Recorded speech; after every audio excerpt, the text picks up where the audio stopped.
Nah, saya akan membacakan siaran pers bersama Koalisi Masyarakat Sipil menyikapi debat kandidat presiden tentang hukum dan HAM serta pernyataan tim pemenangan Prabowo terkait kasus-kasus pelanggaran hak asasi manusia. Sebagai bagian dari konsolidasi jelang agenda tersebut, tim pemenangan Prabowo Subianto mengumpulkan aktivis dan korban penculikan tahun 98 pendukung paslon Prabowo Subianto Gibran. Dalam pernyataan yang diberitakan di sejumlah media, pada intinya mereka mengklaim bahwa capres dukungan mereka yaitu Prabowo Subianto bersih dari kasus pelanggaran HAM berat masa lalu, khususnya kasus penculikan dan penghilangan orang secara paksa 9798. Koalisi Masyarakat Sipil memandang pernyataan sejumlah aktivis 98 pendukung capres Prabowo Subianto sangat menyesatkan, mengabaikan fakta dan bahkan benar-benar menyakiti korban dan keluarga korban pelanggaran HAM di Indonesia. Pembelaan yang serampangan dan cenderung gelap mata demi kontestasi kekuasaan sesungguhnya tidak pantas diucapkan oleh orang-orang yang mengklaim pernah menjadi aktivis perlawanan terhadap rezim otoritarian Orde Baru.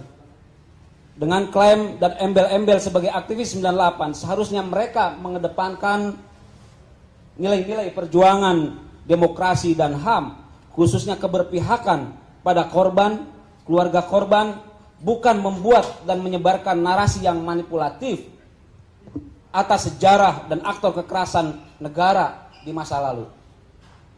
Penting diingat, penyelesaian kasus pelanggaran kasus kejahatan kemanusiaan, kejahatan negara di masa lalu atau pelanggaran HAM berat masa lalu, salah satunya kasus penculikan dan penghilangan orang secara paksa 9798 merupakan mandat dan agenda politik reformasi 98. Selama kasus-kasus tersebut belum diselesaikan secara tuntas, termasuk membawa dan mengadili terduga pelaku ke dalam pengadilan, maka selama itu pula desakan dan tuntutan penyelesaian kasus tersebut akan terus disuarakan dan tidak akan pernah surut.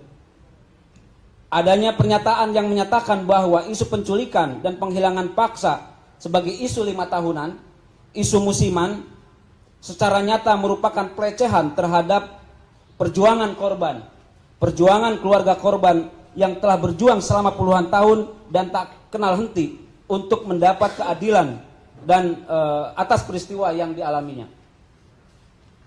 Khusus untuk kasus penculikan dan penghilangan orang secara paksa, sejumlah dokumen sebagaimana tadi disampaikan oleh kawan-kawan, khususnya laporan hasil penyelidikan Komnas HAM, sejatinya sudah lebih dari cukup untuk meminta pertanggungjawaban Prabowo Subianto di ruang pengadilan HAM.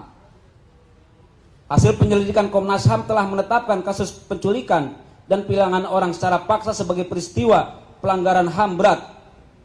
Sebelumnya juga, seperti tadi juga sudah disampaikan oleh kawan-kawan, dalam surat keputusan Dewan Kehormatan Perwira telah memberhentikan Prabowo dari dinas kemiliteran. Kemudian tahun 2009 Pansus Orang Hilang di DPR juga telah mengeluarkan 4 rekomendasi kepada pemerintah, yang salah satunya adalah membentuk pengadilan HAM ad hoc kasus penculikan dan penghilangan paksa. Hal ini seharusnya ditindaklanjuti termasuk oleh Presiden Joko Widodo. Tidak ada ruang yang lebih tepat bagi Prabowo Subianto untuk mengklarifikasi dugaan keterlibatannya dalam kasus penghilangan paksa kecuali lewat ruang pengadilan. Kemudian berbagai kesaksian terkait dengan kasus penghilangan paksa saya kira juga sudah banyak beredar. Salah satunya adalah pernyataan Budiman Sujatmiko dalam sebuah wawancara yang menyatakan bahwa Prabowo Subianto mengakui tindakan penculikan dan mereka yang dia culik telah dikembalikan. Pernyataan yang berisi pengakuan tersebut sesungguhnya memperkuat pentingnya untuk segera dibentuk pengadilan HAM ad hoc dalam kasus penghilangan paksa. Pengakuan tersebut secara nyata bahwa Prabowo memang terlibat, meskipun menurut pengakuannya bahwa ia yang diculik, mereka yang diculik telah dikembalikan. Penting untuk dicatat bahwa penculikan adalah sebuah kejahatan dan mengembalikan mereka yang diculik tidak dengan serta-merta menghapus kejahatan tersebut. Koalisi masyarakat sipil menilai elit politik termasuk para aktivis 98 yang sedang atau ex-aktivis ya, atau yang pernah menjadi aktivis 98 atau bukan sekarang, bukan lagi menjadi aktivis 98, termasuk Rahlana Sidik ya, yang sedang duduk di dalam kekuasaan atau ikut dalam kontestasi politik elektoral hari ini, seharusnya tidak boleh mengabaikan, apalagi sampai menginjak-injak nilai-nilai demokrasi dan hak asasi manusia, khususnya perjuangan para korban dan keluarga korban.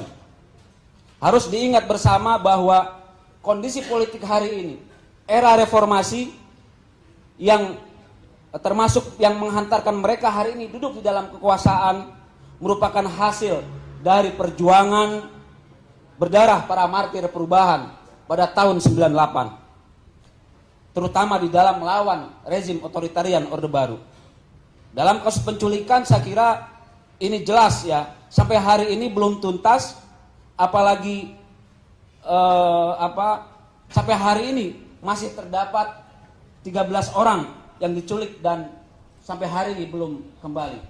Saya kira itu secara umum pernyataan kami Koalisi Masyarakat Sipil, terutama dalam konteks menyikapi pernyataan orang-orang yang mengaku sebagai aktivis 98, yang pada intinya adalah mereka memanipulasi sejarah, mereka memanipulasi aktor kekerasan dan kekejaman negara di masa lalu demi kontestasi kekuasaan, dan itu sesuatu yang harus dilawan oleh masyarakat sipil, terutama generasi muda hari ini, generasi milenial, generasi Gen Z ya. Saya kira itu. Terima kasih kawan-kawan atas kehadirannya. Hidup korban! Hidup korban! Jangan diam! Lawan! Hidup korban! Jangan diam! Jangan diam! Lawan!